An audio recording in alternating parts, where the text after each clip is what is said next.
নমস্কার, life with Shipra চ্যানেলের আরেকটি ভিডিওতে আপনাদের সকলকে স্বাগত। আজকে আমি আরেকটা হেলদি ব্রেকফাস্ট রেসিপি নিয়ে আপনাদের কাছে হাজির হয়েছি, নমকিন সেমই। এটা হচ্ছে রাইস সেমই। আমি এখানে 1 চামচ ঘিতে 1.5 কাপ সেমই নিয়ে নিয়েছি। তারপর এটা ভালো করে ভেজে নেব। একদম একটু রঙটা চেঞ্জ হবে আর গন্ধটাও দেখবেন একটু উঠে আসবে, তখন এটা নামিয়ে নেব। আর বেশিক্ষণ ভাজতে হবে না। তারপর একই কড়াইয়ে একটু তেল দিয়ে কিছুটা বাদাম ভেজে তুলে রাখবো।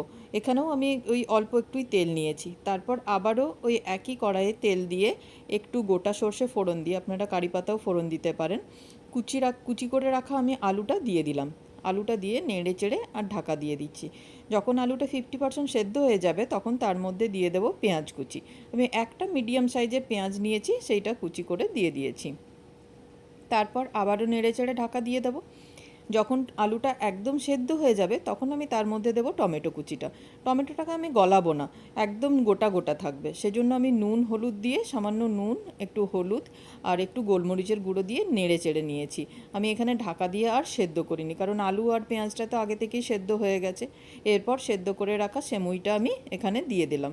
আমি কিন্তু জলের মধ্যে ফোটাইনি, সেমইটা ফুটন্ত জলে 8 থেকে 10 মিনিট ভিজিয়ে রেখেছিলাম, তাতেই সেদ্ধ হয়ে গেছে।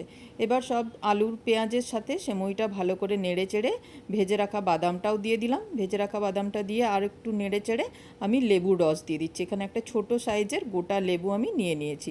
টকটক হলে একটু স্বাদটা ভালো হয়। আর লঙ্কা কুচি আপনারা এখানে দিতে পারেন, কিন্তু আমি এখন দিইনি। মাম খাবে তো, মামের মুখে পড়লেও একটু কষ্ট হবে, সেজন্য এখন দিইনি। মামের জন্য আমি তুলে রেখে নিচ্ছি বাটিতে আগে। তারপর আমি এখানে লঙ্কাটা আমাদের জন্য অ্যাড করব। একটু ঝাল ঝাল টকটক হলে খেতে খুব ভালো হয়। লঙ্কাটা দিয়ে একটু নেড়ে চেড়ে আর নামিয়ে নেব। তাহলেই রেডি আজকের আমার নমকিন সেমই। আপনাদের যদি ভিডিওটা ভালো লাগে তাহলে অবশ্যই লাইক, কমেন্ট, শেয়ার করবেন। আর আমার চ্যানেলটা সাবস্ক্রাইব করতে একদমই ভুলবেন না। আপনারা যদি ফেসবুক থেকে দেখছেন তাহলে ফেসবুকের পেজটাও আমার ফলো করে দেবেন।